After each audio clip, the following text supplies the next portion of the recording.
ನಮಸ್ಕಾರ, ನೀವು ನೋಡ್ತಾ ಇದ್ದೀರಾ ಸುದ್ದಿ ಸಮಯ ನ್ಯೂಸ್ ಚಾನಲ್. ಇದು ಲೋಕಲ್ ಎಕ್ಸ್ಪ್ರೆಸ್. ನಾನು ಮಹರ್ದಡ ಹಾಕೊಳಗಿ. ಮತ್ತೆ ಹೊಸ ಸುದ್ದಿಗಳನ್ನು ತೆಗೆದುಕೊಂಡು ನಾವು ನಿಮ್ಮ ಮುಂದೆ ಬರ್ತಾ ಇದ್ದೀವಿ. ಈ ದಿನದ ಪ್ರಮುಖ ಹೆಡ್ಲೈನ್ಸ್ಗಳನ್ನು ನೋಡ್ಕೊಂಡು ಬರೋಣ. ವೈದ್ಯರ ದಿನಾಚರಣೆ ಪ್ರಯುಕ್ತ ನಗರದಲ್ಲಿ ಆರೋಗ್ಯ ಇಲಾಖೆ ವತಿಯಿಂದ ಜರುಗಿದ ವಾಕಥಾನ್ ರ್ಯಾಲಿ. ವಾಕಥಾನ್ನಲ್ಲಿ ವೈದ್ಯಾಧಿಕಾರಿಗಳು ಸೇರಿದಂತೆ ಆರೋಗ್ಯ ಇಲಾಖೆ ಸಿಬ್ಬಂದಿಗಳು ಭಾಗಿ. ಸಾಂಕ್ರಾಮಿಕ ರೋಗಗಳ ಕುರಿತು ಜಾಗೃತಿಗಾಗಿ ಈ ವಾಕಥಾನ್ ಆಯೋಜನೆ ಮಾಡಲಾಗಿದೆ. ಡಾಕ್ಟರ್ ಮಹೇಶ್ ಬಿರಾದರ್.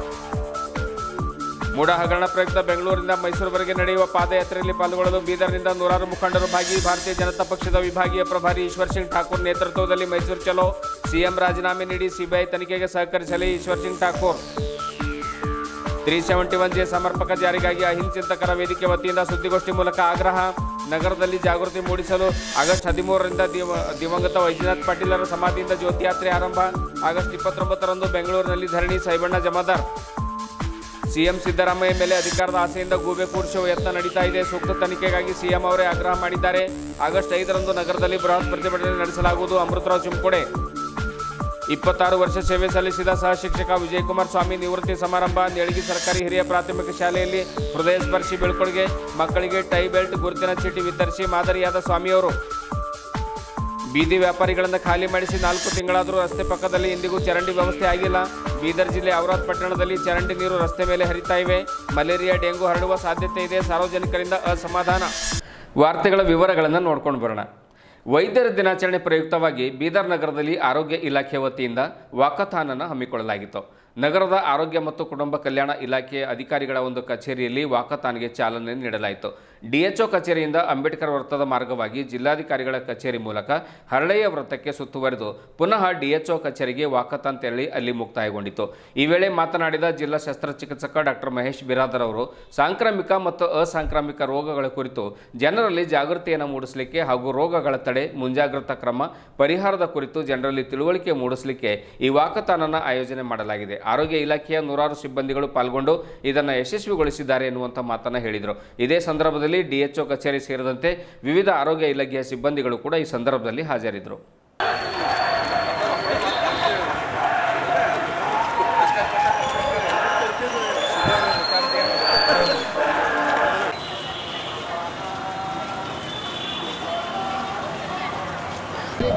ರಾಷ್ಟ್ರೀಯ ವೈದ್ಯರ ದಿನಾಚರಣೆಯನ್ನು ಜುಲೈ 1ರ ಬದಲಾಗಿ ನಾವು ಏನಂತಂದರೆ ಇವತ್ತಿನ ದಿವಸ ಸಾಯಂಕಾಲ 5:30 ಗಂಟೆಗೆ ನಮ್ಮ ಸರ್ಕಾರ ನೌಕರ ಭವನದಲ್ಲಿ ಹಮ್ಮಿಕೊಂಡಿದ್ದೇವೆ.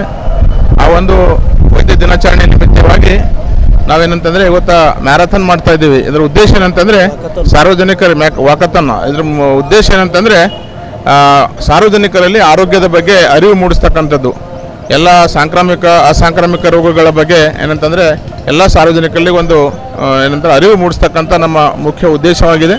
ಜೊತೆಗೆ ಇದರ ನಂತರ ನಾವು ಏನಂತಂದರೆ ಸಸಿ ನೆಡುವಂಥ ಕಾರ್ಯಕ್ರಮವನ್ನು ಕೂಡ ನಾವು 100 ಹಾಸಿಗೆ ಆಸ್ಪತ್ರೆಯಲ್ಲಿ ಅದನ್ನು ಹಮ್ಮಿಕೊಂಡಿದ್ದೀವಿ. ಮತ್ತು ಸಾಯಂಕಾಲ ಕೂಡ ಈ ಒಂದು ಎಲ್ಲ ಕಲ್ಚರಲ್ ಆ್ಯಕ್ಟಿವಿಟೀಸು ಮತ್ತು ಎಲ್ಲ ನಮ್ಮನ್ನು ಉದ್ದೇಶಿಸಿ ನಮ್ಮ ಹಿರಿಯ ಅಧಿಕಾರಿಗಳು ಕೂಡ ಮಾತನಾಡ್ತಕ್ಕಂಥ ಒಂದು ಉತ್ತಮವಾದಂಥ ಕಾರ್ಯಕ್ರಮವನ್ನು ಕೂಡ ನಾವು ಹಮ್ಮಿಕೊಂಡಿದ್ದೇವೆ. Thank you.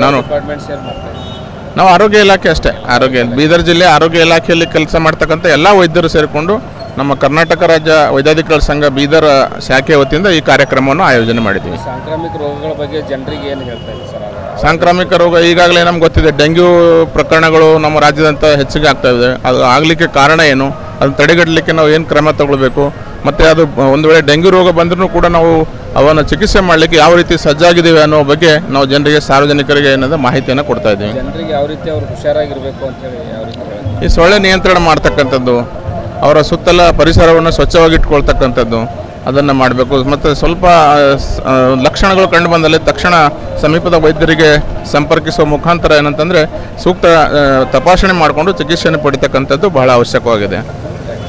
Thank you. ಮುಖ್ಯಮಂತ್ರಿ ಸಿದ್ದರಾಮಯ್ಯನವರ ಕುಟುಂಬ ಈ ಮೂಡಾ ಹಗರಣದಲ್ಲಿ ನೇರವಾಗಿ ಭಾಗಿಯಾಗಿದೆ. ಆದ್ದರಿಂದ ಸಿಎಂ ಸಿದ್ದರಾಮಯ್ಯ ಕೂಡಲೇ ಸಿಎಂ ಸ್ಥಾನಕ್ಕೆ ರಾಜೀನಾಮೆ ನೀಡಿ ಸಿಬಿಐ ತನಿಖೆಗೆ ಸಹಕರಿಸಬೇಕು ಎಂದು ಭಾರತೀಯ ಜನತಾ ಪಕ್ಷದ ವಿಭಾಗೀಯ ಪ್ರಭಾರಿಗಳು ಬೀದರ್ ವಿಧಾನಸಭಾ ಕ್ಷೇತ್ರದ ನಾಯಕರಾಗಿರುವಂಥ ಈಶ್ವರ್ ಸಿಂಗ್ ಠಾಕೂರ್ ಆಗ್ರಹ ಮಾಡಿದ್ದಾರೆ. ಮೂಡಾ ಹಗರಣದಲ್ಲಿ ಸಿಎಂ ಸಿದ್ದರಾಮಯ್ಯ ಕುಟುಂಬ ಭಾಗಿಯಾಗಿದೆ ಎಂದು ಆರೋಪಿಸಿ ಬಿಜೆಪಿ ವತಿಯಿಂದ ಆಗಸ್ಟ್ 3ರಿಂದ ಅಂದರೆ ಸುಮಾರು 7 ದಿವಸಗಳ ಕಾಲ ಬೆಂಗಳೂರಿನಿಂದ ಮೈಸೂರುವರೆಗೆ ಜರುಗುವ ಪಾದಯಾತ್ರೆಯಲ್ಲಿ ಪಾಲ್ಗೊಳ್ಳಿಕ್ಕೆ ಬೀದರ್ನಿಂದ ವಾಹನಗಳ ಮೂಲಕ ತೆರಳುವ ಮುನ್ನ ಮಾಧ್ಯಮದವರೊಂದಿಗೆ ಠಾಕೂರ್ ಮಾತನಾಡುತ್ತಾ ತಿಳಿಸಿದರು. ಸಿಎಂ ಅವರ ಹಿತಶತ್ರುಗಳು ಅವರ ಸ್ವಪಕ್ಷದಲ್ಲೇ ಇರಬಹುದು. ಹಗರಣ ನಡೆದಿದ್ದು ನಿಜ. ರಾಜ್ಯಪಾಲರ ನೋಟಿಸ್ಗೆ ಸಿಎಂ ಅವರು ದಾಖಲೆಗಳ ಸಮೇತವಾಗಿ ಅವರು ಉತ್ತರ ಕೊಡಲೇಬೇಕು. ಸಚಿವ ಭೈರತಿ ಸುರೇಶ್ ಅವರು ದಾಖಲಾತಿಗಳನ್ನು ರಾತ್ರೋರಾತ್ರಿ ಮೈಸೂರಿನಿಂದ ತೆಗೆದುಕೊಂಡು ಬಂದಿದ್ದು ಖಂಡನೀಯ. ಇದು ಒಂದು ಹಗರಣ ಮುಚ್ಚುವಂತಹ ಒಂದು ಕಾರ್ಯವಾಗಿದೆ ಅನ್ನುವಂತಹ ಆರೋಪವನ್ನು ಈಶ್ವರ್ ಸಿಂಗ್ ಠಾಕೂರ್ ಮಾಡಿದರು. ಪಕ್ಷದ ಗ್ರಾಮಾಂತರ ಮಂಡಲ ಅಧ್ಯಕ್ಷರಾದ ದೀಪಕ್ ಗಾದಿಗೆ ಅವರು ಮಾತನಾಡ್ತಾ ಮುಡಾ ಹಗರಣ ಕುರಿತು ವಿಧಾನಸಭೆಯಲ್ಲಿ ಚರ್ಚಿಸಲು ಅವಕಾಶ ನೀಡದ ಕಾಂಗ್ರೆಸ್ ಸರ್ಕಾರಕ್ಕೆ ನಮ್ಮ ಧಿಕ್ಕಾರವಿದೆ. ಆದ್ದರಿಂದ ಈ ಕುರಿತು ವಿಧಾನಸಭೆಯಲ್ಲಿ ಚರ್ಚೆಯಾಗಬೇಕು, ಸೂಕ್ತ ಕಾನೂನಿನ ತನಿಖೆಯಾಗಬೇಕು, ತಪ್ಪಿತಸ್ಥರಿಗೆ ಶಿಕ್ಷೆಯಾಗಬೇಕೆಂದು ಒತ್ತಾಯ ಮಾಡಿದರು. ಬಿಜೆಪಿ ಪಕ್ಷದ ಗ್ರಾಮಾಂತರ ನಿಕಟಪೂರ್ವ ಮಂಡಲ ಅಧ್ಯಕ್ಷ ರಾಜೇಂದ್ರ ಪೂಜಾರಿ ಮಾತನಾಡಿ ಕಾಂಗ್ರೆಸ್ ಸರ್ಕಾರ ಹಗರಣಗಳ ಮೇಲೆ ಹಗರಣ ಮಾಡಿಕೊಂಡು ಬರ್ತಾ ಇದೆ. ವಾಲ್ಮೀಕಿ ಹಗರಣ, ಮುಡಾ ಹಗರಣ ಕುರಿತು ವಿಧಾನಸಭೆಯಲ್ಲಿ ಚರ್ಚಿಸಲು ಅವಕಾಶ ನೀಡಿಲ್ಲ. ಮುಡಾ ಹಗರಣ ಕುರಿತು ಬೆಂಗಳೂರು ಮೈಸೂರು ಪಾದಯಾತ್ರೆಯಲ್ಲಿ ಪಾಲ್ಗೊಳ್ಳಲು ಪಕ್ಷದ ಗ್ರಾಮಾಂತರ ಮತ್ತು ನಗರ ಮಂಡಲ ಪ್ರಮುಖರು ಕಾರ್ಯಕರ್ತರು ಹೊರಡ್ತಾ ಇದ್ದೇವೆ. ನಗರದ ಕೆಬಿ ಹನುಮಾನ ಮಂದಿರದಲ್ಲಿ ಪೂಜೆಯನ್ನು ಸಲ್ಲಿಸಿ ತೆರಳುತ್ತಾ ಇದ್ದೇವೆ ಅನ್ನುವಂಥ ಮಾತನ್ನು ಹೇಳಿದರು. ಇದೇ ವೇಳೆ ಕಾಂಗ್ರೆಸ್ ಸರ್ಕಾರಕ್ಕೆ ಧಿಕ್ಕಾರವನ್ನು ಕೂಗುತ್ತಾ ಚಲೋ ಚಲೋ ಮೈಸೂರು ಚಲೋ ಘೋಷಣೆಗಳನ್ನು ಕೂಗುತ್ತಾ ವಾಹನಗಳ ಮುಖಾಂತರ ತೆರಳಿದರು. ಈ ಸಂದರ್ಭದಲ್ಲಿ ಗ್ರಾಮಾಂತರ ಮಂಡಲ ಪ್ರಧಾನ ಕಾರ್ಯದರ್ಶಿ ನಾಗೇಂದ್ರ ಪಾಟೀಲ್, ನಗರ ಮಂಡಲ ಪ್ರಧಾನ ಕಾರ್ಯದರ್ಶಿ ಸುನಿಲ್ ಗೌಳಿ, ಚಂದ್ರಶೇಖರ್ ಗಾದ, ಶಿವಕುಮಾರ್ ಸ್ವಾಮಿ, ರಾಜು ಜಮಾದಾರ್, ಆನಂದ್ ಚಿಮ್ಕೋಡ್, ಸಂದೀಪ್ ಚಿಮ್ಕೋಡ್ ಸೇರಿದಂತೆ ಪಕ್ಷದ ಮುಖಂಡರು, ಪದಾಧಿಕಾರಿಗಳು ಮತ್ತು ಕಾರ್ಯಕರ್ತರು ಉಪಸ್ಥಿತರಿದ್ದರು. भारत माता की भारतीय जनता पक्ष के चलो मैसूर चलो मैसूर चलो मैसूर चलो मैसूर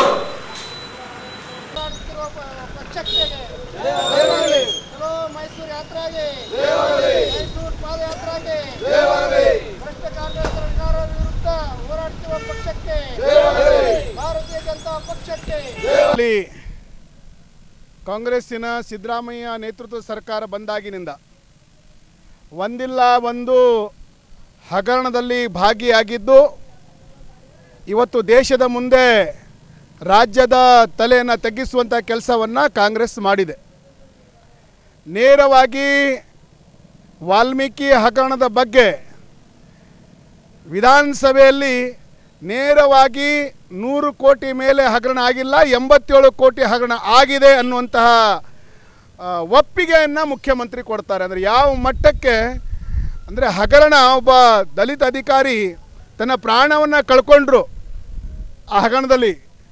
ಆದರೆ ಆ ಹಗರಣಕ್ಕೆ ಒಪ್ಕೊಳ್ಳುವಂಥ ಕೆಲಸವನ್ನು ವಿಧಾನಸೌಧದಲ್ಲಿ ಮುಖ್ಯಮಂತ್ರಿಗಳು ಮಾಡ್ತಾರೆ. 87 ಕೋಟಿ ಹಗರಣ ಆಗಿದೆ ಅಂತ ಹೇಳ್ತಾರೆ. ಅದೇ ರೀತಿ ಮೂಡಾ ಹಗರಣ ನೇರವಾಗಿ ಅವ್ರ ಕುಟುಂಬ ಭಾಗಿಯಾಗಿದೆ, ನೇರವಾಗಿ. ಯಾಕಂದರೆ 14 ಸೈಟ್ಗಳನ್ನು ಅವರ ಮನೆಯವರ ಹೆಸರು ಮೇಲೆ ಟ್ರಾನ್ಸ್ಫರ್ ಆಗಿದೆ. ಅಂದರೆ ನೇರವಾಗಿ ಸಾವಿರಾರು ಕೋಟಿ ಹಗರಣ ಇವತ್ತು ಮೈಸೂರು ಡೆವಲಪ್ಮೆಂಟ್ ಅಥಾರಿಟಿಯಲ್ಲಿ ನಡೆದಿದೆ. ಅದಕ್ಕೋಸ್ಕರ ಅದರ ಬಗ್ಗೆ ಚರ್ಚೆ ನಡೆಸಬೇಕಂತೇಳಿ ಕಳೆದ ವಿಧಾನಸಭೆಯಲ್ಲಿ ನಮ್ಮ ವಿರೋಧ ಪಕ್ಷದ ನಾಯಕರು ಹಾಗೂ ನಮ್ಮ ಎಲ್ಲ ಹಿರಿಯರು ಕೇಳ್ಕೊಂಡಾಗ ಯಾವುದೇ ಕಾರಣಕ್ಕೆ ಮೂಡಾ ಹಗರಣವನ್ನು ನಾವು ವಿಧಾನಸಭೆಯಲ್ಲಿ ಮಾಡಲಿಕ್ಕೆ ಬಿಡಲ್ಲ ಅಂಥೇಳಿ, ಅದಕ್ಕೋಸ್ಕರ ವಿಧಾನಸಭೆಯಲ್ಲಿ ರಾತ್ರಿ ಹಗಲಿನ ಹೋರಾಟವನ್ನು ಭಾರತೀಯ ಜನತಾ ಪಾರ್ಟಿ ನೇತೃತ್ವದಲ್ಲಿ ವಿರೋಧ ಪಕ್ಷದ ನಾಯಕರು, ನಮ್ಮ ರಾಜ್ಯದ ಅಧ್ಯಕ್ಷರ ನೇತೃತ್ವದಲ್ಲಿ ನಡೀತು. ಅಷ್ಟಕ್ಕೂ ಕೂಡ ಸರ್ಕಾರಕ್ಕೆ ಏನೂ ಅನಿಸಲಿಲ್ಲ. ಅದಕ್ಕೋಸ್ಕರ ಇವತ್ತು ಯಾವ ಜಾಗದಲ್ಲಿ ಹಗರಣ ಆಗಿದೆ, ಯಾವ ಮೂಡಾದಲ್ಲಿ ಹಗರಣ ಆಗಿದೆ, ಆ ಹಗರಣವನ್ನು ನಾವು ಮೈಸೂರು ಚಲೋ ಮುಖಾಂತರ ರಾಜ್ಯದ ಜನರ, ದೇಶದ ಜನರ ಕಣ್ಮುಂದೆ ಅವರ ಹಗರಣವನ್ನು ತರ್ತೀವಿ ಅನ್ನೋಂಥ ಹೋರಾಟವನ್ನು ನಾಳೆಯಿಂದ ಆರಂಭ ಆಗ್ತಾ ಇದೆ. ನಾಳೆ ಬೆಂಗಳೂರಿನ ಮೈಸೂರು ರೋಡ್ದಿಂದ ಮೈಸೂರುವರೆಗೆ 7 ದಿನದ ಹೋರಾಟ ಆರಂಭ ಆಗ್ತಾ ಇದೆ. ಇವತ್ತು ಬೀದರ್ ವಿಧಾನಸಭಾ ಕ್ಷೇತ್ರದಿಂದ ಇವತ್ತು ಹನುಮಾನ್ ದೇವರ ಪೂಜೆಯನ್ನು ಮಾಡಿ ನಮ್ಮ ಮಂಡಲ ಅಧ್ಯಕ್ಷರು, ನಮ್ಮ ನಿಕಟಪೂರ್ವ ಮಂಡಲ ಅಧ್ಯಕ್ಷರು, ನಮ್ಮ ನಗರದ ಪ್ರಧಾನ ಕಾರ್ಯದರ್ಶಿಗಳು ಹಾಗೂ ನಮ್ಮ ಪಾರ್ಟಿ ಎಲ್ಲ ಕಾರ್ಯಕರ್ತರು, ಸುಮಾರು 100 ಜನ ಕಾರ್ಯಕರ್ತರು ಇವತ್ತು ಸ್ವಂತ ವಾಹನಗಳನ್ನು ಮಾಡಿಕೊಂಡು ಇವತ್ತು ಈಗ ನಾವು ಬೆಂಗಳೂರಿಗೆ ಹೊರಟಿದ್ದೇವೆ. ರಾತ್ರಿ ಬೆಂಗಳೂರಿಗೆ ತಲುಪುತ್ತೇವೆ. ನಾಳೆ ಅಲ್ಲಿಂದ ಆರಂಭ ಆಗುವಂತಹ ಪಾದಯಾತ್ರೆಯಲ್ಲಿ ಭಾಗಿಯಾಗಿ ಸುಮಾರು 10 ತಾರೀಕು ತನಕ ಪಾದಯಾತ್ರೆ ನಡೀತದೆ. ನಾಳೆ ಆರಂಭ ಆಗಿ 10ನೇ ತಾರೀಕಿಗೆ ಮೈಸೂರಿನಲ್ಲಿ ದೊಡ್ಡ ಸಮಾವೇಶ ಆಗ್ತದೆ. ಅದಕ್ಕೋಸ್ಕರ ನಮ್ಮ ಇಡೀ ಬೀದರ್ ಜಿಲ್ಲೆಯಿಂದ ಸುಮಾರು 700 ಜನ ಕಾರ್ಯಕರ್ತರು ಭಾಗವಹಿಸ್ತಾ ಇದ್ದಾರೆ. ಪ್ರತಿಯೊಂದು ವಿಧಾನಸಭಾ ಕ್ಷೇತ್ರಕ್ಕೆ 100 ಜನ ಭಾಗವಹಿಸ್ತಾ ಇದ್ದಾರೆ. ಬೀದರ್ದಿಂದ ನಾವು 100 ಜನ ಭಾಗವಹಿಸ್ತಾ ಇದ್ದೀವಿ ಮತ್ತು 100 ಜನ ಕಾರ್ಯಕರ್ತರು ಜಿಲ್ಲೆಯಿಂದ ಸಂಪೂರ್ಣವಾಗಿ ವ್ಯವಸ್ಥಾ ದೃಷ್ಟಿಯಿಂದ ಜೋಡಣೆ ಆಗ್ತಾ ಇದ್ದಾರೆ. ಅಂದರೆ 700 ಕಾರ್ಯಕರ್ತರು ಈ ಹೋರಾಟದಲ್ಲಿ ಭಾಗಿಯಾಗ್ತಾ ಇದ್ದಾರೆ.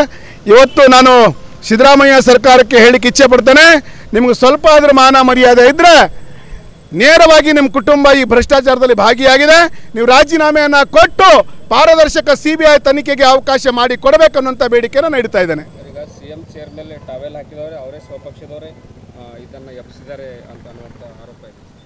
ನೋಡಿ, ಈಗ ಎಳೆಯಾಗಿ ಹೇಳಬೇಕಾದ್ರೆ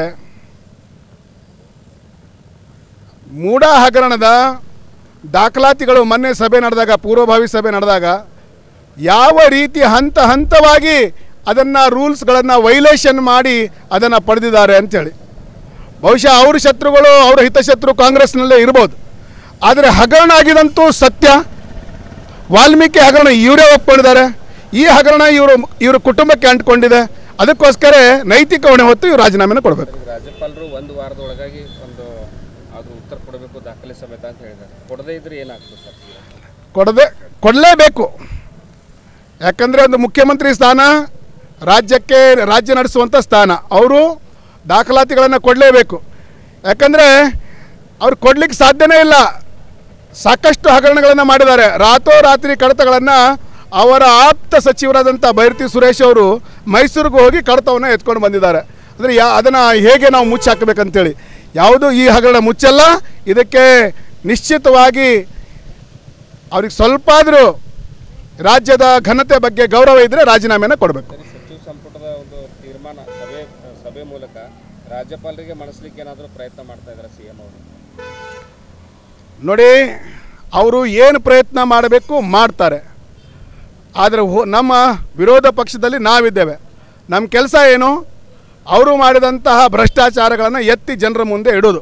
ಈಗ ಭ್ರಷ್ಟಾಚಾರದಲ್ಲಿ ನೇರವಾಗಿ ಸಿಕ್ಕಾಕೊಂಡಿದ್ದಾರೆ. ಅವರು ಯಾವುದೇ ಒತ್ತಾಯ ಮಾಡಿದರೂ ಕೂಡ ಇವತ್ತು ದೇಶದ ಜನ, ರಾಜ್ಯದ ಜನ ನೋಡ್ತಾ ಇದ್ದಾರೆ ಏನು ಸತ್ಯ ಅಂತೇಳಿ ಜನರಿಗೆ ಗೊತ್ತಾಗಿದೆ. ರಾಜ್ಯದಲ್ಲಿ ಮತ್ತೇನಾದರೂ BJP ಸರ್ಕಾರ ಬರೋ ಸಂಭವ ಇದೆ? ನಿಶ್ಚಿತವಾಗಿ ಮುಂದಿನ ದಿನಗಳಲ್ಲಿ ಒಳ್ಳೆಯ ಸಂದೇಶಗಳು ಬರಬಹುದು ಅಂತೇಳಿ ನಾನು ಹೇಳಿಕ್ಕೆ ಬಯಸ್ತೇನೆ. ಬೀದರ್ ಗ್ರಾಮಾಂತರದಿಂದ ಬೆಂಗಳೂರಿನಿಂದ ಮೈಸೂರುವರೆಗೆ ನಮ್ಮ ರಾಜ್ಯ ನಾಯಕರ ಆದೇಶದ ಮೇರೆಗೆ, ಜಿಲ್ಲಾಧ್ಯಕ್ಷರ ಆದೇಶದ ಮೇರೆಗೆ, ನಮ್ಮ ಎಲ್ಲ ಕ್ಷೇತ್ರದ ನಾಯಕರ ಆದೇಶದ ಮೇರೆಗೆ ಇವತ್ತು ನಾವು ಬೆಂಗಳೂರಿನಿಂದ ಮೈಸೂರಿಗೆ ಯಾವ ರೀತಿ ನಮ್ಮ MLAಗಳಿಗೆ ವಿಧಾನಸಭೆಯಲ್ಲಿ ಚರ್ಚೆ ಮಾಡಲಿಕ್ಕೆ ಅವಕಾಶ ಕೊಡ್ತಾ ಇಲ್ಲ. ಯಾವತ್ತಿನ ತನಕ ನಮ್ಮ MLAಗಳಿಗೆ ಅವರು ಚರ್ಚೆ ಮಾಡೋಕ್ಕೆ ಅವಕಾಶ ಕೊಡಲ್ರು, ಅವತ್ತಿನ ತನಕ ನಮ್ಮದು ಹೋರಾಟ ನಿರಂತರ ಇರುತ್ತೆ ಅಂಥೇಳಿ ಇವತ್ತು ನಾನು ಹೇಳಕ್ಕೆ ಬಯಸ್ತಾ ಇದ್ದೀನಿ. ಅದೇ ರೀತಿಯಾಗಿ 7 ದಿವಸ ನಮ್ಗೆ ಬೆಂಗಳೂರಿನಿಂದ ಮೈಸೂರು ಮೂಡವರೆಗೆ ಪಾದಯಾತ್ರೆ ಇದೆ. ಅದರ ನಿಮಿತ್ತವಾಗಿ ನಾವು ಎಲ್ಲ ಭಾರತೀಯ ಜನತಾ ಪಕ್ಷದ ಬೀದರ್ ಮಂಡಲದ ನಗರ ಹಾಗೂ ಗ್ರಾಮೀಣದ ಪದಾಧಿಕಾರಿಗಳು ಇವತ್ತು ಬೆಂಗಳೂರಿನಿಂದ ಮೈಸೂರಿಗೆ ಹೋಗ್ತಾ ಇದ್ದೆವು. ಅದರಿಂದ ಎಲ್ಲರಿಗೂ ನಾನು ಶುಭ ಕೋರಲಿಕ್ಕೆ ಬಯಸ್ತಾ ಇದ್ದೇನೆ. ಏನು ಕಾಂಗ್ರೆಸ್ ಸರ್ಕಾರದ ಹಗರಣ ಮೇಲೆ ಹಗರಣ ಅಂದರೆ 3,000 ಕೋಟಿ ಹಗರಣ ಆಗಲಿ, ವಾಲ್ಮೀಕಿ ನಿಗಮದ 187 ಕೋಟಿ ಹಗರಣ ಆಗಲಿ, ಇದರ ವಿರುದ್ಧ ನಮ್ಮ ಪಕ್ಷದ ಶಾಸಕರೆಲ್ಲರೂ ವಿಧಾನಸಭೆಯಲ್ಲಿ ಚರ್ಚೆಯ ಅವಕಾಶ ಮಾಡಿಕೊಟ್ಟಿಲ್ಲ. ಅದರ ವಿರುದ್ಧ ರಾಜ್ಯಾಧ್ಯಕ್ಷರ ಆದೇಶ ಮೇರೆಗೆ, ಎಲ್ಲ ನಾಯಕರ ಆದೇಶ ಮೇರೆಗೆ ನಾವು ಇವತ್ತು ಬೀದರ್ನಿಂದ ಬೆಂಗಳೂರಿಗೆ ಹೊರಟಿದ್ದೀವಿ. ನಾಳೆ ಬೆಂಗಳೂರದಿಂದ ಮೈಸೂರಿಗೆ ಏನು ಪಾದಯಾತ್ರೆ ಇದೆ, ಅದರಲ್ಲಿ ಪಾಲ್ಗೊಳ್ಳಲು ಇವತ್ತು ಬೀದರ್ ಗ್ರಾಮಾಂತರ ಮತ್ತು ನಗರ ಮಂಡಲದಿಂದ ಎಲ್ಲ ನಾಯಕರು ಪೂಜೆಯ ಮುಖಾಂತರದಿಂದ ನಾವು ಹೊರಟಿದ್ದೀವಿ. ನಮ್ಮ ಹೋರಾಟಕ್ಕೆ ಜಯವಾಗಲಿ, ಎಲ್ಲರಿಗೂ ಶುಭವಾಗಲಿ ಮತ್ತು ಕಾಂಗ್ರೆಸ್ ಸರ್ಕಾರ ಬೀಳಲಿ ಅಂತ ಹೇಳುತ್ತಾ ನಾನು 2 ಮಾತು ಮುಗಿಸ್ತೇನೆ. ಭಾರತ್ ಮಾತಾ ಕಿ, ಭಾರತೀಯ ಜನತಾ ಪಕ್ಷಕ್ಕೆ, ಕಾಂಗ್ರೆಸ್ ಸರ್ಕಾರಕ್ಕೆ ಧನ್ಯವಾದಗಳು. ಅಹಿಂದ ಚಿಂತಕರ ವೇದಿಕೆ ವತಿಯಿಂದ ನಗರದ ಜಿಲ್ಲಾ ಪತ್ರಿಕಾ ಭವನದಲ್ಲಿ ಜರುಗಿದ ಸುದ್ದಿಗೋಷ್ಠಿಯಲ್ಲಿ ವೇದಿಕೆಯ ರಾಜ್ಯಾಧ್ಯಕ್ಷ ಅಂದರೆ ಸಂಸ್ಥಾಪಕ ರಾಜ್ಯಾಧ್ಯಕ್ಷ ಸೈಬಣ್ಣ ಜಮಾದಾರ್ ಮಾತನಾಡಿದರು. 371J ಕಲಂ ಸಮರ್ಪಕ ಜಾರಿಗಾಗಿ ಸರ್ಕಾರಕ್ಕೆ ಒತ್ತಾಯ ಮಾಡಿದರು. ಈ ಕುರಿತು ಜನಜಾಗೃತಿಗಾಗಿ ಕಲಬುರಗಿ ಜಿಲ್ಲೆಯ ಚಿಂಚೋಳಿ ತಾಲೂಕಿನ ದಿವಂಗತ ವೈಜನಾಥ್ ಪಾಟೀಲರ ಸಮಾಧಿಯಿಂದ ಆಗಸ್ಟ್ 13ರಂದು ಜ್ಯೋತಿ ಯಾತ್ರೆಯನ್ನು ಆರಂಭ ಮಾಡಲಾಗ್ತಾ ಇದೆ. ಕಲ್ಯಾಣ ಕರ್ನಾಟಕದ 7 ಜಿಲ್ಲೆಗಳಲ್ಲಿ ಈ ಜ್ಯೋತಿ ಯಾತ್ರೆ ಸಂಚರಿಸಿ ನಂತರ ಆಗಸ್ಟ್ 29ರಂದು ಬೆಂಗಳೂರಿನ ಸ್ವತಂತ್ರ ಉದ್ಯಾನವನದಲ್ಲಿ 1 ದಿನದ ಸಾಂಕೇತಿಕ ಧರಣಿಯನ್ನು ನಡೆಸಲಾಗ್ತಾ ಇದೆ. ಕಲ್ಯಾಣ ಕರ್ನಾಟಕ ಭಾಗದ ಜನರು ಹೆಚ್ಚಿನ ಸಂಖ್ಯೆಯಲ್ಲಿ ಇದರಲ್ಲಿ ಪಾಲ್ಗೊಳ್ಳಬೇಕು ಅನ್ನುವಂಥ ಮಾತನ್ನು ಜಮಾದಾರ್ ಅವರು ತಿಳಿಸಿದರು. ನೌಕರಿಗೆ ಮುಂಬಡ್ತಿ ಮೀಸಲಾತಿ ತೊಂದರೆ ಆಗಿರಬಹುದು, ಉದ್ಯೋಗದ ತೊಂದರೆ ಆಗಿರಬಹುದು, ಈ ಎಲ್ಲವುಗಳನ್ನು ಸರ್ಕಾರ ನೀಗಿಸಬೇಕು. 371J ಸಮರ್ಪಕ ಜಾರಿ ಮಾಡಬೇಕು. ಈ ಭಾಗದ ಜನರಿಗೆ 80% ಉದ್ಯೋಗ ಮೀಸಲಾತಿಯನ್ನು ನೀಡಬೇಕು ಎನ್ನುವಂಥ ಬೇಡಿಕೆ ನಮ್ಮದಾಗಿದೆ ಎಂದು ಅವರು ಸುದ್ದಿಗೋಷ್ಠಿಯಲ್ಲಿ ಸ್ಪಷ್ಟಪಡಿಸಿದರು. ಇವತ್ತು ಹೈದರಾಬಾದ್ ಕರ್ನಾಟಕದ ಜ್ವಲಂತ ಸಮಸ್ಯೆ ಅಂತ ಹೇಳ್ತೀವಿ. ಏನಂದರೆ ಇವತ್ತು 371J ಕಲಮನ್ನು ಸಮರ್ಪಕವಾಗಿ ಅನುಷ್ಠಾನ ಮಾಡೋದು. ಯಾಕಂದರೆ ಇವತ್ತು ಹೈದರಾಬಾದ್ ಕರ್ನಾಟಕದ ಸರ್ವಾಂಗೀಣ ಅಭಿವೃದ್ಧಿಗಾಗಿ 371J ಕಲಂ ಬಂದು 11 ವರ್ಷ ಆಯಿತು. ಆದರೂ ಕೂಡ ಈ ಭಾಗದ ಶೈಕ್ಷಣಿಕ ಸಮಸ್ಯೆಗಳು, ಈ ಭಾಗದ ಸರ್ಕಾರಿ ನೌಕರರ ಸಮಸ್ಯೆಗಳು, ಈ ಭಾಗದ ಉದ್ಯೋಗದ ಸಮಸ್ಯೆಗಳು ಇಲ್ಲಿವರೆಗೂ ಬಗೆಹರಿಸಲಿಕ್ಕೆ ರೆಡಿ ಇಲ್ಲ. ಇವತ್ತು ಈ ಸರ್ಕಾರಗಳು, ಇವತ್ತು ಕಾಂಗ್ರೆಸ್ ಇರಲಿ, BJP ಇರಲಿ ಅಥವಾ JDS ಇರಲಿ, ಈ 3 ಸರ್ಕಾರಗಳು ಇಲ್ಲಿವರೆಗೂ ಈ ಹೈದರಾಬಾದ್ ಕರ್ನಾಟಕದ ಜನರ ಜೊತೆ ಚೆಲ್ಲಾಟ ಆಡುತ್ತಾ ಬಂದಿರುವುದು ವಿಷಾದನೀಯ ಸಂಗತಿಯಾಗಿದೆ. ಆ ಕಾರಣಕ್ಕಾಗಿ ನಾವು ದಿನಾಂಕ 13/8/2024 ಕಲಬುರಗಿ ಜಿಲ್ಲೆಯ ಚಿಂಚೋಳಿ ತಾಲೂಕಿನಲ್ಲಿ ಏನು 371Jನ ರೂವಾರಿಯಾಗಿರುವಂಥ ಡಾಕ್ಟರ್ ದಿವಂಗತ ವೈಜನಾಥ್ ಪಾಟೀಲ್ ಅವರ ಸಮಾಧಿಯಿಂದ ಈ ಒಂದು ಜ್ಯೋತಿ ಯಾತ್ರೆಯನ್ನು ಮಾಡುವ ಮೂಲಕ ಇಡೀ ಹೈದರಾಬಾದ್ ಕರ್ನಾಟಕದಾದ್ಯಂತ 371J ಕಲಂನ ಜಾಗೃತಿ ಮೂಡಿಸುವ ಮೂಲಕ ನಾವು ಬೆಂಗಳೂರಿಗೆ ಹೋಗಿ ದಿನಾಂಕ 29ರಂದು ಏನು ಫ್ರೀಡಂ ಪಾರ್ಕಲ್ಲಿ 1 ದಿನದ ಸಾಂಕೇತಿಕ ಧರಣಿಯನ್ನು ಮಾಡಿ ರಾಜ್ಯಪಾಲರ ಗಮನಕ್ಕೆ ತರ್ತಾ ಇದ್ದೀವಿ. ಈ ಭಾಗದ ಜನಪ್ರತಿನಿಧಿಗಳು, ಈ ಭಾಗದ ಸರ್ಕಾರಗಳು ಈ ಏನು ನಮ್ಮ ಭಾಗದ ಜನರ ಜೊತೆ ಮಲ್ತಾಯಿ ಧೋರಣೆ ಮಾಡ್ತಾ ಇದ್ದಾವೆ, ಈ ಧೋರಣೆಯನ್ನು ನಿಲ್ಲಿಸಬೇಕು. ಈ ಭಾಗದ ಅಭಿವೃದ್ಧಿಗಾಗಿ ಶ್ರಮಿಸಬೇಕು. ಈ ಭಾಗದ ಸರ್ಕಾರಿ ನೌಕರರಿಗೆ ಏನು ಮುಂಬಡ್ತಿಯಲ್ಲಿ ಅನ್ಯಾಯ ಆಗ್ತಾ ಇದೆ, ಆ ಅನ್ಯಾಯವನ್ನು ಸರಿಪಡಿಸಬೇಕು. ಈ ಭಾಗದ ನಿರುದ್ಯೋಗದ ಸಮಸ್ಯೆಗಳನ್ನು ಬಗೆಹರಿಸಬೇಕು ಅಂತೇಳಿ ಒತ್ತಾಯಿಸಿ ನಾವು ದಿನಾಂಕ 29ರಂದು ನಾವು ಫ್ರೀಡಂ ಪಾರ್ಕಲ್ಲಿ ಹೋರಾಟ ಮಾಡುವ ಮೂಲಕ ಈ ಹೋರಾಟವನ್ನು ಮುಕ್ತಾಯ ಮಾಡ್ತಾ ಇದ್ದೀವಿ. ಆ ಕಾರಣಕ್ಕಾಗಿ ಇವತ್ತು ಬೀದರ್ ಜಿಲ್ಲೆಯ ಹೋರಾಟಗಾರರು, ಪ್ರಗತಿಪರರು, ರೈತರು, ವಿದ್ಯಾರ್ಥಿಗಳು, ವಿವಿಧ ಸಂಘಟನೆಯವರು ಎಲ್ಲರಿಗೂ ಕೂಡ ಇವತ್ತು ನಾವು ಮನವಿಯನ್ನು ಮಾಡ್ತಾ ಇದ್ದೀವಿ. ಎಲ್ಲರೂ ಕೂಡ 371J ಕಲಂನ ಸಮರ್ಪಕವಾಗಿ ಜಾರಿ ಮತ್ತು ಇದರ ಅನುಷ್ಠಾನಕ್ಕಾಗಿ ಈ ಒಂದು 371J ಜ್ಯೋತಿ ಯಾತ್ರೆಯಲ್ಲಿ ಪಾಲ್ಗೊಳ್ಳಬೇಕು ಮತ್ತು ತಾವೆಲ್ಲರೂ ಕೂಡ ತನು ಮನಧನದಿಂದ ಸಹಾಯ ಮಾಡಬೇಕು ಅಂಥೇಳಿ ಈ ಮೂಲಕ ನಾನು ಮನವಿಯನ್ನು ಮಾಡ್ತಾ ಇದ್ದೇನೆ. ನನ್ನ ಹೆಸರು ಸಾಯಿಬಣ್ಣ ಜಮಾದಾರ್, ಅಹಿಂದ ಚಿಂತಕರ ವೇದಿಕೆ. ಸಾಮಾಜಿಕ ನ್ಯಾಯ ಒದಗಿಸ್ತಾ ಇರುವಂತಹ ಬಡವರ ಅನ್ನದಾತರಾಗಿರುವಂತಹ ಮುಖ್ಯಮಂತ್ರಿ ಸಿದ್ದರಾಮಯ್ಯ ಅವರ ಮೇಲೆ ಅಧಿಕಾರದ ಆಸೆಗಾಗಿ ಕೆಲವರು ಗೂಬೆ ಕೂರಿಸುವಂಥ ಪ್ರಯತ್ನವನ್ನು ಮಾಡ್ತಾ ಇದ್ದಾರೆ. ಇದು ಖಂಡನೀಯ ಎಂದು ಗ್ಯಾರಂಟಿ ಅನುಷ್ಠಾನ ಪ್ರಾಧಿಕಾರದ ಜಿಲ್ಲಾಧ್ಯಕ್ಷ ಅಮೃತರಾವ್ ಚಿಮ್ಕೋಡೆ ತಿಳಿಸಿದರು. ನಗರದ ಜಿಲ್ಲಾ ಪತ್ರಿಕಾ ಭವನದಲ್ಲಿ ಕರೆದ ಸುದ್ದಿಗೋಷ್ಠಿಯನ್ನು ಉದ್ದೇಶಿಸಿ ಮಾತನಾಡಿರುವಂತಹ ಅವರು, ಭಾರತೀಯ ಜನತಾ ಪಕ್ಷದವರು ಬೇಕಂತಲೇ ಈ ರೀತಿ ಮಾಡ್ತಾ ಇದ್ದಾರೆ. ಮುಖ್ಯಮಂತ್ರಿಗಳ ಧರ್ಮಪತ್ನಿ ಮೇಲೆ ಈ ರೀತಿಯ ಆರೋಪ ಮಾಡ್ತಾ ಇರುವಂಥದ್ದು ತಪ್ಪು. 3 ಎಕರೆ 16 ಗುಂಟೆ ಜಮೀನು ಹೋಗ್ತಾ ಇದೆ, ಪರಿಹಾರ ಕೊಡಿ ಎಂದು ಪತ್ರ ಬರೆದಿದ್ದಾರೆ CM ಅವರ ವಿನಃ ಅವರು ಇಲ್ಲೇ ಬೇಕು, ಇದೇ ಒಂದು ಜಾಗವನ್ನು ಕೊಡಿ ಎನ್ನುವಂಥ ಬೇಡಿಕೆ ಯಾವತ್ತೂ ಕೂಡ ಅವರು ಇಟ್ಟಿಲ್ಲ. ಆದರೆ ಕೆಲವರು ದಿಕ್ಕು ತಪ್ಪಿಸುವಂಥ ಕಾರ್ಯ ಮಾಡ್ತಾ ಇರುವಂಥದ್ದು ಮೂರ್ಖತನದ ಪರಮಾವಧಿ. ಆಗಸ್ಟ್ 5ರಂದು ನಗರದ ಬೊಮ್ಮಗೊಂಡೇಶ್ವರ ವೃತ್ತದಿಂದ ಜಿಲ್ಲಾಧಿಕಾರಿಗಳ ಕಚೇರಿವರೆಗೆ ಪ್ರತಿಭಟನೆಯನ್ನು ನಡೆಸಿ ರಾಜ್ಯಪಾಲರಿಗೆ ಮನವಿ ಪತ್ರವನ್ನು ಸಲ್ಲಿಸಲಾಗ್ತಾ ಇದೆ.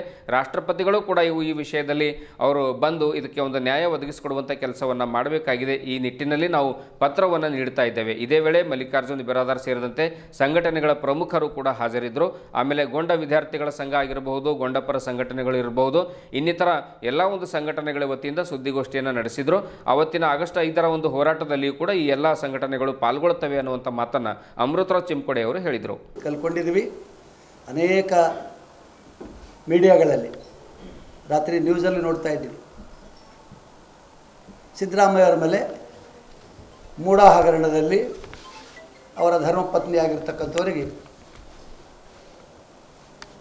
ಅನಧಿಕೃತವಾಗಿಯೋ ದುರ್ಬಳಕೆ ಅಧಿಕಾರ ಮಾಡಿಕೊಂಡು 14 ಸೈಟ್ಗಳು ಕೊಟ್ಟಾರ ಅಂತ ಚರ್ಚೆ ಮಾಡಿಕೊಂಡು ಪಾದಯಾತ್ರೆ ಮಾಡಲಿಕ್ಕೆ ಹೊರಟಿರ್ತಕ್ಕಂಥವ್ರು BJP ವಿರೋಧಿ ಪಕ್ಷ, ಸರ್ಕಾರದ ವಿರೋಧಿ ಪಕ್ಷ ಪಾದಯಾತ್ರೆ ಮಾಡ್ತಾಯಿದ್ರಿ. ಖರೆ ಸಣ್ಣದಾಗಿ ಹಿಡ್ಕೊಂಡು ನಾವು ಏನಿದ್ರು ಮೊದಲ ಪವಿತ್ರ ತಾಯಿ ತಂದೆಯಿಂದ ನಾವು ಬಂದಂಥ ಬಳಗ, ತಾಯಿ ತಂದೆ ದೇವರಿಗೆ ನಮಸ್ಕಾರ ಮಾಡಿ, ತಾಯಿ ಹಾಲು ಕುಡಿದು ಬಂದಿರತಕ್ಕಂಥ ಬಳಗ, ನಾವು ನೇರವಾಗಿ ಇದ್ದಿದ್ದನ್ನು ಪರೀಕ್ಷೆ ಮಾಡಿ ಮಾತಾಡಬೇಕು. ಪ್ರತ್ಯಕ್ಷ ಕಂಡರು ಪ್ರಮಾಣಿಸಿ ನೋಡು ಅಂತಕ್ಕಂಥ ಮಾತು ನಮ್ಮ ಹಿರಿಯರು ಕೊಡ್ತಾರೆ.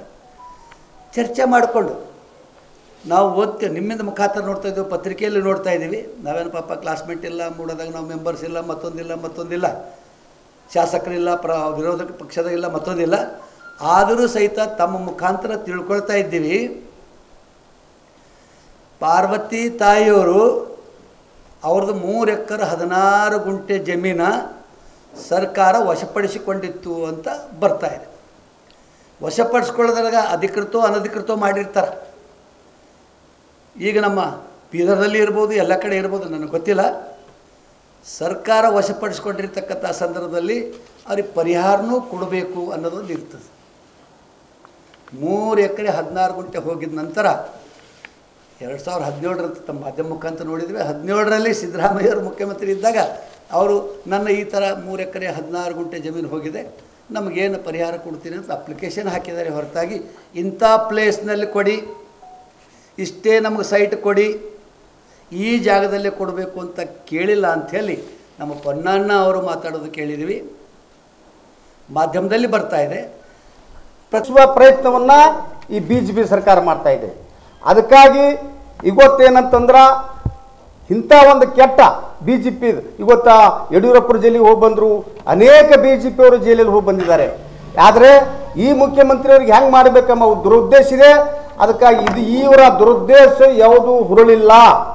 ಇವರ ಮೇಲೆ ಒಬ್ಬ ರಾಜ್ಯದಲ್ಲಿ, ಇಡೀ ದೇಶದಲ್ಲಿ ಇವತ್ತು ಒಬ್ಬ ಸಿದ್ದರಾಮಯ್ಯ ಅಂದರೆ ಇಡೀ ದೇಶಕ್ಕೆ ಒಬ್ಬ ಮಾದರಿ ಅಂತ ಒಬ್ಬ ಮಾನ್ಯ ಮುಖ್ಯಮಂತ್ರಿ ಅವರಿದ್ದಾರೆ.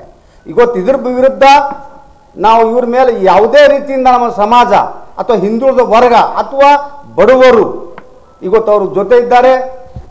ಹೀಗಾಗಿ ಇವತ್ತೇನು ಇವರು ಒಂದು ಪಾದಯಾತ್ರೆ ಮಾಡ್ತಾ ಇದ್ದಾರೆ, ಇದಕ್ಕೆ ದುರುದ್ದೇಶ. ಅದರ ವಿರೋಧವಾಗಿ ಇವತ್ತು ನಾವು ಗೋಂಡಾ ಸಮಾಜ ವತಿಯಿಂದ ಅನೇಕ ಸಂಘಟನೆ, ಗೋಂಡಾ ಸಮಾಜ ವತಿಯೂ ಕೂಡ ಇನ್ನ ಅನೇಕ ಸಂಘಟನೆಗಳು ಸೇರಿಕೊಂಡು ಇವತ್ತು ಈ ಜಿಲ್ಲೆಯಲ್ಲಿ ಪ್ರತಿಭಟನೆ ಮೆರವಣಿಗೆಯನ್ನು ನಾವು 5ನೇ ತಾರೀಕಿಗೆ ಚಿಮ್ಕೋಡಿ ರಾತ್ರಿ ಹೇಳಿದ್ರು ಬೊಮ್ಮಗುಂಡೆ ಸರ್ಕಲ್ದಿಂದ ಇವತ್ತು ನಾವು ಬಸವೇಶ್ವರ ಸರ್ಕಲ್ ಹಿಡ್ಕೊಂಡು ನಾವು ಇವತ್ತು ಜಿಲ್ಲಾಧಿಕಾರಿಗೆ ಮನವಿ ಪತ್ರ ಸಲ್ಲಿಸ್ತೀವಿ. ಜೊತೆಯಲ್ಲಿ ಇನ್ನೂ ನಮ್ಮ ರಾಜ್ಯದಲ್ಲಿ ಕೂಡ ಇದ್ರ ಬಗ್ಗೆ ಚರ್ಚೆ ನಡೀತಾ ಇದೆ.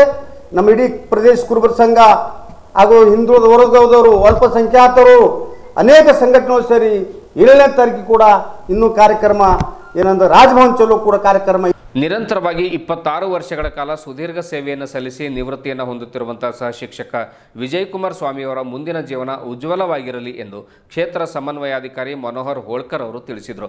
ಭಾಲ್ಕಿ ತಾಲೂಕಿನ ನೇಳಿಗಿ ಗ್ರಾಮದ ಸರ್ಕಾರಿ ಹಿರಿಯ ಪ್ರಾಥಮಿಕ ಶಾಲೆಯಲ್ಲಿ ನಿವೃತ್ತ ವಿಜಯಕುಮಾರ್ ಸ್ವಾಮಿ ನಿವೃತ್ತಿಯನ್ನು ಹೊಂದುತ್ತಿರುವಂತಹ ಪ್ರಯುಕ್ತ ಶಾಲೆಯಲ್ಲಿ ಹಮ್ಮಿಕೊಂಡಿರುವಂತಹ ಹೃದಯ ಸ್ಪರ್ಶಿ ಬೀಳ್ಕೊಡುಗೆ ಸಮಾರಂಭದಲ್ಲಿ ಮುಖ್ಯ ಅತಿಥಿಗಳಾಗಿ ಮಾತನಾಡ್ತಾರೆ.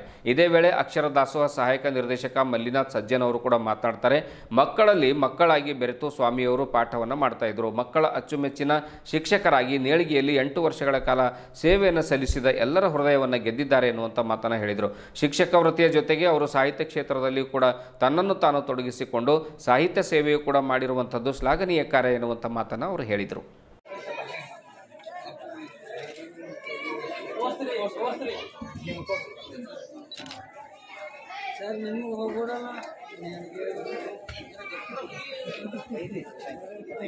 ಇನ್ನೋರ್ವ ನಿವೃತ್ತಿ ಹೊಂದಿರುವಂತಹ ಶಿಕ್ಷಕರು ಸಹ ಈ ಕಡೆ ಬರಬೇಕು. ಡಿ ರಾಜ್ಕುಮಾರ್ ಸರ್ ಮತ್ತು ದಂಪತಿಯವರು, ಡಿ ರಾಜ್ಕುಮಾರ್ ದಂಪತಿಯವರು.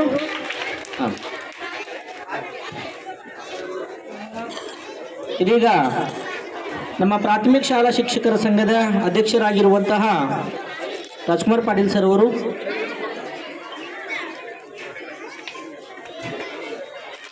ಅದೇ ರೀತಿಯಿಂದ ಶ್ರೀ ಅಶೋಕ್ ಕುಂಬಾರ್ ಸರ್ ಅವರು ಪ್ರಧಾನ ಕಾರ್ಯದರ್ಶಿಗಳು ಪ್ರಾಥಮಿಕ ಶಾಲಾ ಶಿಕ್ಷಕರ ಸಂಘ ಬಾಲ್ಕಿ, ಇವರು ಸಹ ನಿವೃತ್ತಿ ಹೊಂದುತ್ತಿರುವಂತಹ ದಂಪತಿಗಳಿಗೆ ಸನ್ಮಾನಿಸುತ್ತಿದ್ದಾರೆ. ಅದೇ ರೀತಿಯಿಂದ ಶರಣಪ್ಪ ಕಲ್ಲಪ್ಪನೂರು ಸರ್ ಅವರು ಸಹ ವಯೋ ನಿವೃತ್ತಿ ಹೊಂದುತ್ತಿರುವಂತಹ ದಂಪತಿಗಳಿಗೆ ಸನ್ಮಾನಿಸಬೇಕಾಗಿ ವಿನಂತಿ. ಶರಣಪ್ಪ ಕಲ್ಲಪ್ಪನೂರು ಸರು,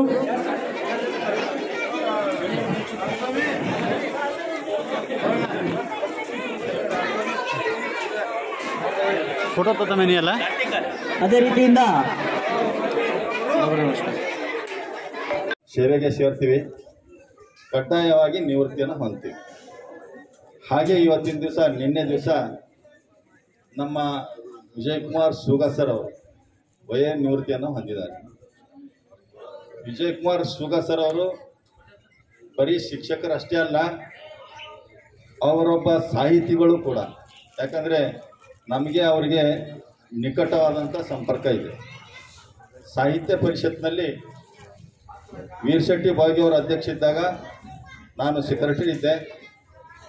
ವಿಜಯಕುಮಾರ್ ಸೂಗಾ ಸರ್ ಅವರು ಕೂಡ ಪದಾಧಿಕಾರಿಗಳಾಗಿದ್ದರು. ಜೊತೆಯಲ್ಲಿ ನಮ್ಮ ಡಿ ರಾಜ್ಕುಮಾರ್ ಸರ್ ಅವರು ಕೂಡ ಪದಾಧಿಕಾರಿಗಳಾಗಿದ್ದರು.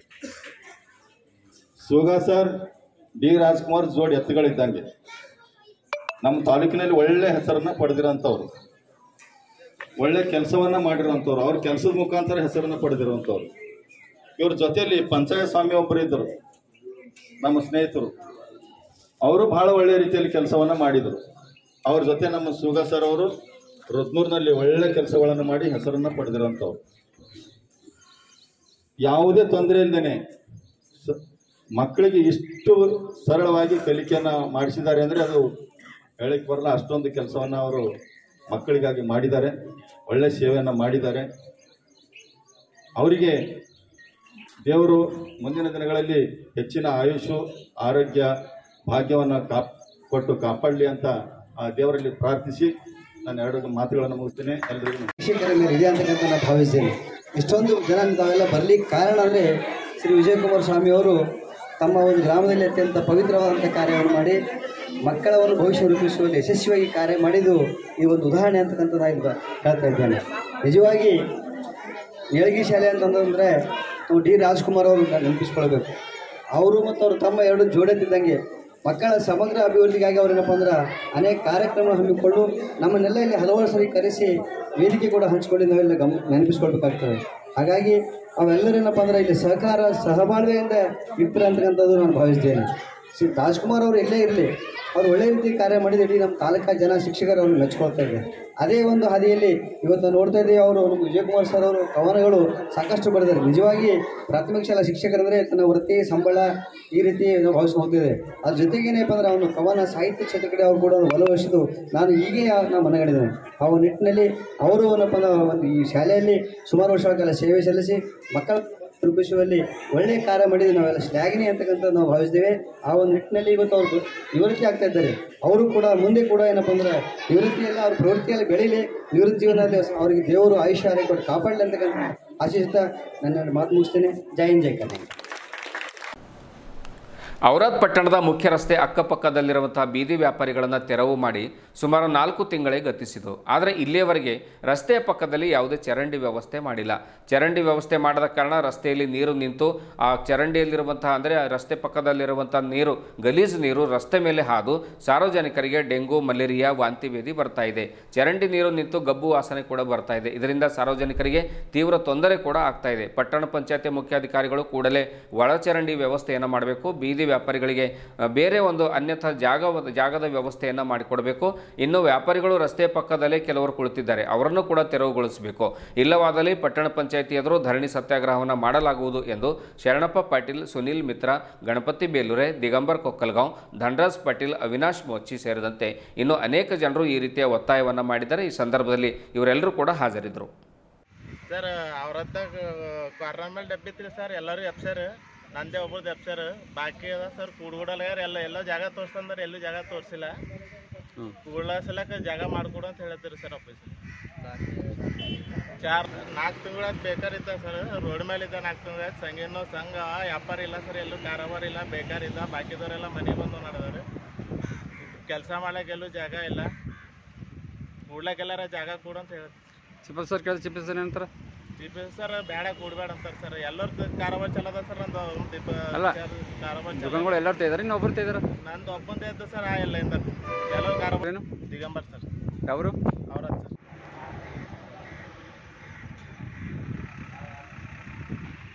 ಸುಮಾರು 4 ತಿಂಗಳಿಂದ ಔರಾದ್ ಪಟ್ಟಣದಲ್ಲಿ ಬೀದಿ ವ್ಯಾಪಾರಿಗಳಿಗೆ, ಔರಾದ್ ಮುಖ್ಯ ರಸ್ತೆ APMCಯಿಂದ ತಹಸೀಲ್ವರೆಗೆ ಬೀದಿ ವ್ಯಾಪಾರಿಗಳಿಗೆ ತೆರವುಗೊಳಿಸ್ಯಾರ. ಮಾನ್ಯ ನಮ್ಮ ಔರಾದಿನ ಪಟ್ಟಣ ಪಂಚಾಯತ್ ಮುಖ್ಯ ಅಧಿಕಾರಿಗಳು. ಆದರೆ ಇಲ್ಲಿವರೆಗೆ ಔರಾದ ರಸ್ತೆ ಮುಖ ಅಕ್ಕಪಕ್ಕದಲ್ಲಿ ಚರಂಡಿ ವ್ಯವಸ್ಥೆ ಆಗಿಲ್ಲ. ಚರಂಡಿ ವ್ಯವಸ್ಥೆ ಆಗದ ಕಡೆಯಿಂದ ಅದೇ ಡೆಮೊಲಿಷ್ ಮಾಡಿಬಿಟ್ಟು ಅದಕ್ಕೆ ಗಬ್ಬು ವಾಸನೆಯಿಂದ ಅದರಿಂದ ವಾಂತಿ ಭೇದಿ ಆಗಲತ್ತು ಒಂದು. ಎರಡನೇ ವಿಷಯ, ಸುಮಾರು 100 ಕುಟುಂಬ ಇವತ್ತು ಬೀದಿಗೆ ಬಂದವು. ನಾನು ಬೀದಿ ವ್ಯಾಪಾರಿಗಳವ, ಅವ್ರಿಗೆ 100 ಕುಟುಂಬ ಬೀದಿ ವ್ಯಾಪಾರಿಗಳು ಇವತ್ತು ರೋಡಿಗೆ ಬಂದು ಅವ್ರ ಪರಿಸ್ಥಿತಿ ಇಂಥದ್ದಾಗ್ಯದ. ಅವ್ರ ಸಾಳಿ ಫೀಸ್ ಕಟ್ಲಿಕ್ಕೆ ಮಕ್ಕಳಿಗೆ ದುಡ್ಡಿಲ್ಲ, ಅಂಥ ಪರಿಸ್ಥಿತಿ ಆಗ್ಯದ. ಇಂಥ ಚೀಫ್ ಆಫೀಸರ್ ಅವರು ಅವ್ರಿಗೊಂದು ಯಾವುದೇ ಜಾಗವನ್ನು ವ್ಯವಸ್ಥೆ ಮಾಡಿಲ್ಲ ಬೀದಿ ವ್ಯಾಪಾರಿಗಳಿಗೆ. ಅದೇ ಬಿಟ್ಟು ಇನ್ನು ಕೆಲವು ವ್ಯಕ್ತಿಗಳು ಅದರ ಅವ್ರಿಗೆ ಯಾವುದೇ ಥರ ಇನ್ನೇನು ಡೆಮೊಲಿಷ್ ಆಗಿಲ್ಲ. ಅವ್ರಿಗೆ ಕುಂತ ಜಾಗದಾಗ ಕುಂತಾರ, ನಾವು ಕೇಳಕ್ಕೆ ಹೋದ್ರು ನೀವು ರೈಟಿಂಗ್ದಾಗ ಕೊಡ್ರಿ, ಅವ್ನ ಹೆಸರು ಬರ್ಕೊಡ್ರಿ, ನಾವು ಡೆಮೊಲಿಷ್ ಮಾಡ್ತಾ ಅಂತಾರೆ. ಒಬ್ರಿಗೊಂದು ನ್ಯಾಯ ಮಾಡ್ತಂತ ಈ ಚೀಫ್ ಆಫೀಸರ್ ಕೂಡಲೇ ಈ ಬೀದಿ ವ್ಯಾಪಾರಿಗಳಿಗೆ ಒಂದು ನ್ಯಾಯ ಮಾಡಿಕೊಡ್ಬೇಕು. ಇಲ್ಲವಾದಲ್ಲಿ ಬರುವ ಸೋಮವಾರದಿಂದ ಎಲ್ಲ ಬೀದಿ ವ್ಯಾಪಾರಿಗಳ ಪರವಾಗಿ ನಾನು ಶರಣಪ್ಪ ಪಾಟೀಲ್ ಔರಾದ್ ಪಟ್ಟಣ ಪಂಚಾಯತ್ ಎದುರುಗಡೆ ಪ್ರತಿಭಟನೆ ಮಾಡ್ತೀನಿ. ಎಲ್ಲಿವರೆಗೆ ಬೀದಿ ವ್ಯಾಪಾರಿಗಳಿಗೆ ನ್ಯಾಯ ಸಿಗಲ್ಲ ಅಲ್ಲಿವರೆಗೆ ಪ್ರತಿಭಟನೆ ಹೋರಾಟ ಮಾಡ್ತೀನಿ ಅಂತ ಹೇಳಿ 2 ಮಾತು ಮುಗಿಸ್ತೀನಿ. Thank you. ಔರಾದ್ ಪಟ್ಟಣ ಪಂಚಾಯತಿ ವ್ಯಾಪ್ತಿಯಲ್ಲಿ ಮಾಡಿರುವ ಔರಾದ್ ಪಟ್ಟಣದ ಮುಖ್ಯ ರಸ್ತೆಯಲ್ಲಿರುವ ಬೀದಿ ವ್ಯಾಪಾರಿಗಳನ್ನು ಈಗಾಗಲೇ ಪಟ್ಟಣ ಪಂಚಾಯತ್ ಮುಖ್ಯಾಧಿಕಾರಿಗಳು ತೆರವುಗೊಳಿಸಿದ್ದಾರೆ. ಅವರಿಗೆ ಒಂದು ಶ್ಲಾಘನೆಯನ್ನು ಧನ್ಯವಾದಗಳನ್ನು ಹೇಳ್ತೇನೆ. ಯಾಕಂದರೆ ಔರಾದ್ ಅಕ್ಕಪಕ್ಕ ಸಾಕಷ್ಟು ಜನರಿಗೆ ಓಡಾಡಲು ತೊಂದರೆ ಆಗ್ತಾಯಿತ್ತು. ಇವರು ಬಂದು ಅಕ್ಕಪಕ್ಕ ಇರೋಂಥ ಬೀದಿ ವ್ಯಾಪಾರಿಗಳನ್ನು ದೂರ ಮಾಡಿ ಒಳ್ಳೆ ಕೆಲಸ ಮಾಡಿದ್ದಾರೆ. ಅದನ್ನು ಹೊರತುಪಡಿಸಿ ಇನ್ನೂ ಕೆಲವು ಜನ ಅದೇ ಜಾಗದಲ್ಲಿ ಕುಂತು ವ್ಯಾಪಾರವನ್ನು ಮಾಡ್ತಾ ಇದ್ದಾರೆ. ಅದೇ ಒಬ್ರಿಗೊಂದು ನ್ಯಾಯ ಇನ್ನೊಬ್ರಿಗೊಂದು ನ್ಯಾಯ ಆಗಬಾರ್ದು ಅಂತೇಳಿ ಶರಣಪ್ಪ ಪಾಟೀಲ್ ಅವರು ಈಗಾಗಲೇ ಪಟ್ಟಣ ಪಂಚಾಯತ್ ಮುಖ್ಯಾಧಿಕಾರಿಗಳಿಗೆ ಮನವಿ ಪತ್ರವನ್ನು ಕೊಟ್ಟಿದ್ದಾರೆ. ಯಾಕಂದರೆ ಒಬ್ಬ ಬಡ ಕುಟುಂಬದ ವ್ಯಕ್ತಿ ರೋಡ್ ಪಕ್ಕದಲ್ಲಿ ಕುಂತು ಒಂದು ವ್ಯಾಪಾರ ಮಾಡಿ ಅವನ ಉಪಜೀವನವನ್ನು ನಡೆಸ್ತಾ ಇದ್ದಾನೆ. ಅದೇ ಇವತ್ತು ತೆಗೆದುಬಿಟ್ಟು ಇವತ್ತಿಗೆ 1.5 ತಿಂಗಳಾಯಿತು ಅವರಿಗೆ ಯಾವುದೇ ರೀತಿ ಕೂಡಕ್ಕಂಥ ಜಾಗ. ಇದುವರೆಗೂ ಸುದ್ದಿ ಕೊಟ್ಟಿರುವ ನಾನು ಮಹರ್ದೊಡ್ಡ ಆಕುಳಿಗೆ ಮತ್ತೆ ಮುಂದಿನ ವಾರ್ತೆಗಳೊಂದಿಗೆ ಭೇಟಿಯಾಗೋಣ. ವಂದನೆಗಳು.